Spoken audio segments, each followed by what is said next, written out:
Champions trophy मधली भारत विरुद्ध पाकिस्तान लढत ही अगदी थोड्याच वेळामध्ये सुरू होणार आहे। सामन्याची उत्कंठा आता शिगेला पोहोचलेली आहे। काही मिनिटांमध्येच टॉस होणार आहे। टॉस कोण जिंकणार, फील्डिंग कोण घेणार, बॅटिंग कोण करणार याची सध्या उत्कंठा आता शिगेला पोहोचलेली आहे। आज भारत जिंकल्यास त्याचं उपांत्य फेरीमधलं स्थान निश्चित होणार आहे, तर यजमान पाकिस्तान हरल्यास चॅम्पियन्स ट्रॉफीमधून पाकिस्तान बाहेर जाणार आहे। त्यामुळे आजचा सामना हा पाकिस्तानसाठी करो वा मरो असा झालेला आहे।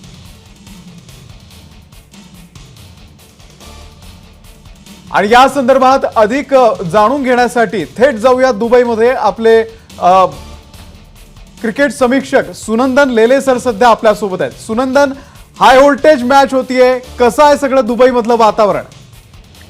वातावरण पेटलेलं आहे आणि लोक झपाट्यानं आपापल्या जागेवरती बसून सामन्याचा आनंद घ्यायला उत्सुक आहेत आणि मैदानावरती सुद्धा ऍक्टिव्हिटी खूप चालू आहे। जे खेळाडू खेळणार आहेत ते आपल्या बॉलिंगचा रनमार्क जो आहे तो नीट नोंदवत आहेत आणि त्याचबरोबर उत्सुकता लागून राहिली आता टॉसची, कारण पुढच्या काही मिनिटांमध्येच टॉस होणार आहे इथे दुबईच्या मैदानावरती। बर सुनंदन, आज पाकिस्तान हरला तर चॅम्पियन्स ट्रॉफी मधून बाहेर पडेल आणि त्यामुळे भारतापेक्षा त्यांच्यावरती जास्त दबाव आहे असं म्हणायचं का? 100%। त्याचं कारण एक तर त्यांचा पहिल्या सामन्यातला खेळ चांगला झालेला नाहीये आणि त्याचबरोबर त्यांच्या फलंदाजांवरती अति प्रचंड बोचरी टीका झालेली आहे। माजी खेळाडूंनी आणि त्यांच्या माध्यमांनी त्यांना अक्षरशः धारेवरती धरलेला आहे आणि हा सामना नुसताच त्यांच्यासाठी महत्वाचा नाही, तर जिंकू किंवा मरू आहे आणि तो सुद्धा भारताविरुद्धचा सामना।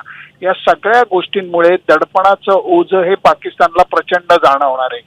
निश्चित। सुनंदन, टीम इंडियाचं कॉम्बिनेशन कसं असेल? अर्शदीपला संधी मिळेल का? रिषभ पंतला संधी मिळेल का? रिषभ पंत किंवा अर्शदीपला संधी मिळेल असं आत्ता तरी वाटत नाहीये। त्याचं कारण गेल्या सामन्यामध्ये आपल्या गोलंदाजांनी चांगली कामगिरी केलेली होती। हर्षित राणांनी सुद्धा संधी मिळाल्यानंतर त्याचं सोनं केलेलं होतं आणि शमीनी तर 5 विकेट काढलेल्या होत्या। आपलं बलस्थान हे या 2 फास्ट बॉलर्स बरोबरच स्पिनर्स मध्ये आहे, कारण फिरकीचे चांगलं आपलं त्रिकूट आहे आणि ते त्रिकूट योग्य वेळी योग्य कामगिरी करायला उत्सुक आहे। त्यामुळे माझ्या अंदाजाने जास्त बदल व्हायची शक्यता कमी वाटते। निश्चित। सुनंदन, धन्यवाद। आपण टॉस नंतर पुन्हा बोलूच यात। धन्यवाद सध्या या माहितीबद्दल। एबीपी माझा, उघडा डोळे बघा नीट।